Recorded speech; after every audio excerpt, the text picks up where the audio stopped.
Selamat datang di Naskah Horor.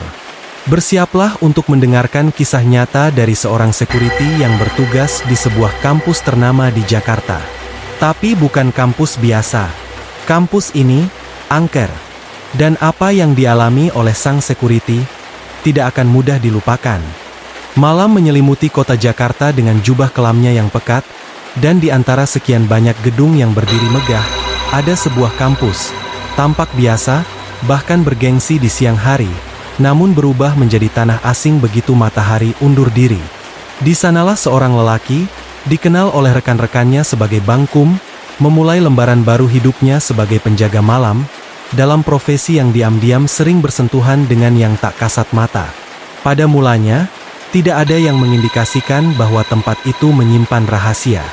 Bangunan tampak kokoh, tertata, dan dalam pandangan awam tak ubahnya institusi pendidikan lainnya.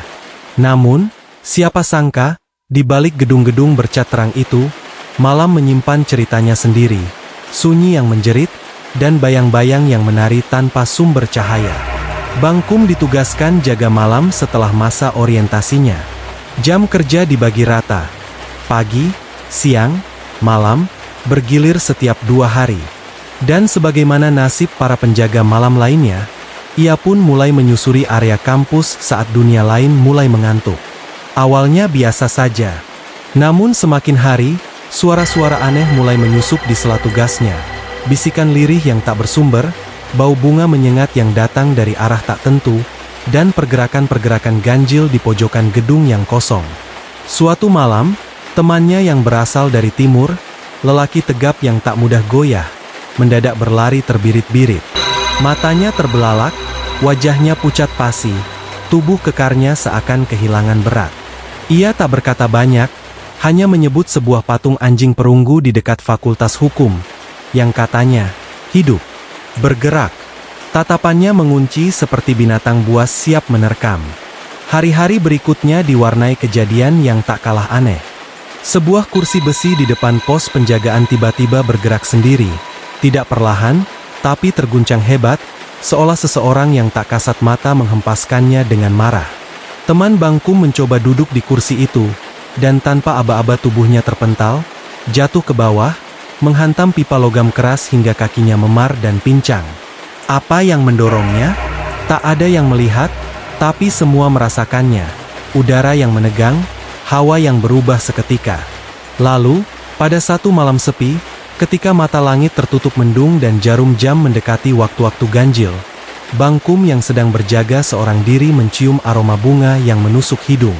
Suara-suara mengaji terdengar pelan, lalu membesar, dan berhenti begitu saja.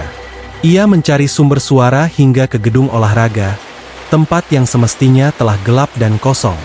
Tak ada siapapun, hanya wangi menyengat dan rasa dingin yang menembus tulang. Puncaknya terjadi saat ia berada di barak tempat tidurnya, sebuah ruangan sederhana di atas kantin. Dari balik kaca besar yang menatap ke gedung Fakultas Ekonomi, ia melihat sosok perempuan, berambut panjang, bergaun putih, berjalan pelan menyusuri koridor lantai atas. Tapi yang membuat napasnya tercekat bukanlah penampakan itu, melainkan ketika sosok tersebut terus berjalan, menembus dinding beton tanpa terjatuh, tanpa suara, tanpa bayangan. Ia tak melihat kakinya, tak ada langkah, hanya tubuh melayang, hilang dalam kegelapan. Tak kuat lagi, Bang Kum memutuskan untuk tidak tinggal di barak kampus. Ia mencari kontrakan di Ben Hill, berharap jauh dari gangguan. Tapi bahkan di luar kampus, cerita belum usai. Suatu malam, rekan-rekan dari tim parkir pun berlari ketakutan. Dari arah kamar jenazah yang menempel pada area parkir, mereka melihat perempuan pucat dengan gaun putih dan senyum yang membeku, berdiri mematung sambil menatap, lalu tertawa. Suara tawa itu, katanya, bukan suara manusia biasa. Namun rupanya, apa yang terjadi di kampus itu hanyalah permulaan. Karena seperti bayangan yang tak pernah tercerabut dari tubuh, pengalaman-pengalaman ganjil itu membuntuti mereka, tak peduli sejauh apa mereka berlari. Termasuk Bang Kum. Setelah memutuskan pindah dari barak ke kontrakan di daerah Ben Hill, ia berharap malam-malamnya akan kembali menjadi malam biasa, gelap, sepi, dan penuh kantuk. Namun kenyataan tak seindah harapan. Beberapa kejadian yang semula ia kira hanya bersemayam di kampus, kini seperti mengikutinya dalam wujud-wujud yang lebih halus, lebih samar, dan lebih licik. Teman-teman dari divisi lain, seperti tim parkir dan cleaning service, mulai mengalami hal-hal serupa. Awalnya mereka diam, mungkin malu, mungkin takut ditertawakan. Tapi malam demi malam, satu persatu dari mereka mulai bercerita. Cerita-cerita itu tak lagi terdengar seperti isapan jempol ketika yang mengalaminya tak hanya satu orang. Ketika ketakutan itu tak lagi dibisikkan, tapi diteriakkan bersama. Pernah suatu malam, ketiga anak parkir yang bertugas di parkiran atas, persis di samping bangunan kamar mayat, tiba-tiba meninggalkan pos mereka. Bukan karena tertidur, bukan karena bosan, tapi karena salah satu dari mereka melihat sosok perempuan dengan gaun putih melayang dari atas.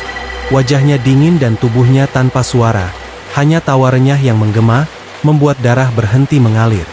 Motor yang dikendarainya hampir saja menabrak gerbang kampus. Untung gerbang itu tidak terkunci malam itu, jika tidak, mungkin akan ada nyawa yang melayang. Dan tawa itu, tawa itu. Ia bukan seperti tawa manusia. Bukan seperti suara siapapun yang pernah kau dengar.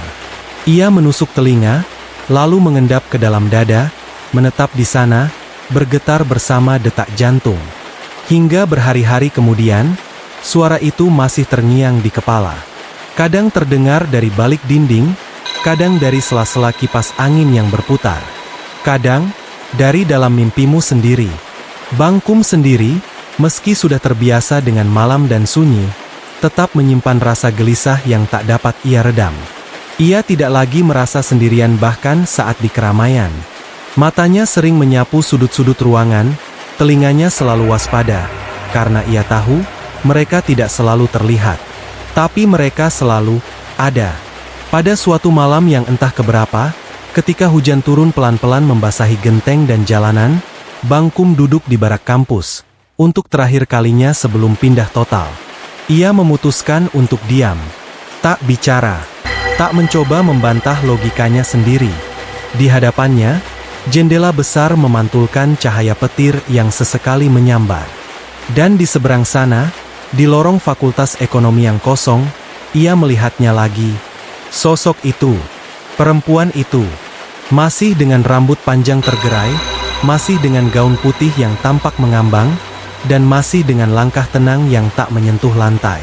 Tapi kali ini, ia tidak hanya berjalan. Kali ini, ia menatap lurus ke arahnya. Menembus kaca, menembus malam. Dan Bangkum tahu, saat itu, ia bukan lagi penonton. Ia adalah bagian dari cerita. Malam terus berjalan. Kampus tetap berdiri. Gedung-gedung masih digunakan, kegiatan akademik terus berlangsung, dan tak seorang pun di luar sana pernah tahu, bahwa saat cahaya padam, dan hiruk-pikuk kota berubah menjadi bisikan, ada kisah lain yang terpatri di sana. Kisah yang hanya dimengerti oleh mereka yang berjaga. Di saat semua orang tidur. Di saat dunia ini dibagi menjadi dua. Antara yang hidup, dan yang belum selesai. Dan begitulah kisahnya.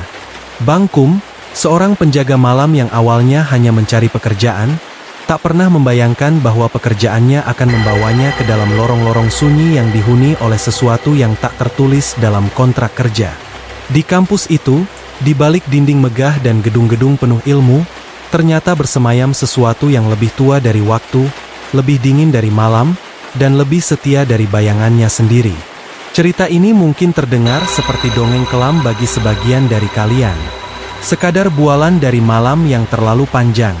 Tapi bagi mereka yang pernah berjaga, yang pernah mendengar langkah tanpa pemilik, atau tawa yang tak diiringi wajah, cerita ini bukan sekadar kisah. Ini adalah peringatan, bahwa tidak semua tempat yang terang di siang hari, aman saat malam tiba. Dan bagi kalian yang suatu hari nanti melewati gedung kampus saat matahari mulai tenggelam, saat bayangan mulai memanjang, ingatlah, bahwa tidak semua yang berdiri di lorong itu adalah manusia. Kadang mereka hanya mengamati, diam, menanti, karena malam selalu menyimpan rahasia. Dan tidak semua rahasia ingin dibuka. Terima kasih telah mendengarkan. Sampai jumpa di kisah berikutnya. Dan ingat, jangan pernah menoleh ke belakang jika kau merasa sedang diawasi. Karena bisa jadi, yang kau kira bayanganmu sendiri, bukan berasal dari tubuhmu. Salam, naskah horor.